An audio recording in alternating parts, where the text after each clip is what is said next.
Aceh Irwandi Yusuf mendarat di Airstrip Kuala Langsa sekitar pukul 9.30 pagi dan disambut Wali Kota Langsa dan juga Forkopimda Kota Langsa. Gubernur Aceh Irwandi Yusuf meninjau dua proyek yang didanai APBA dan juga Otsus di Kabupaten Aceh Tamiang Sabtu 28 Oktober 2017.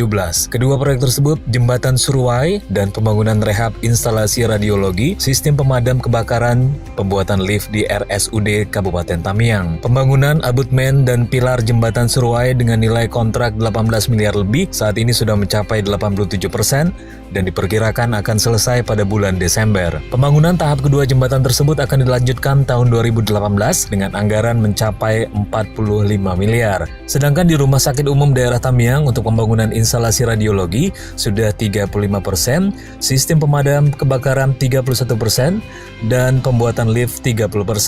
Ketiganya sudah diperkirakan akan selesai pada pertengahan Desember. Dalam peninjauan tersebut, Irwandi Yusuf menghimbau rekanan yang mengerjakan proyek untuk dapat menggunakan sisa waktu semaksimal mungkin untuk menuntaskan pengerjaan proyek. Irwandi juga mengatakan jika proyek tersebut tidak selesai sebagaimana yang telah ditentukan, ia akan memblacklist orang yang mengerjakan proyek tersebut. Irwandi juga menyempatkan diri untuk meninjau ruang ICU RSUD Tamiang dan menyapa pasien yang sedang dirawat di ruang tersebut.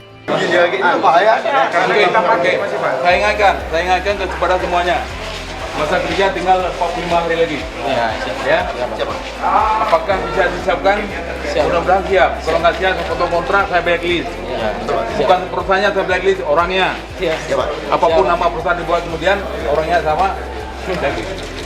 Peraturan cuma mau blacklist nama perusahaan kan? Kita orang. Itu peraturan nasional. Peraturan saya Orang-orangnya sekalian satu paket. Kadang jiwanya sudah ikut benar lebih pakai urung.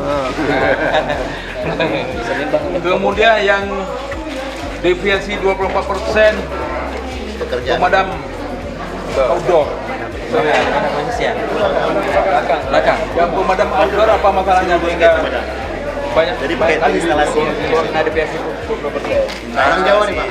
Pengadaan Pak, Apa? bisa pemeriksaan perjalanan itu diapakan tanggal 7 menuju rumah Pak. Kalau mesin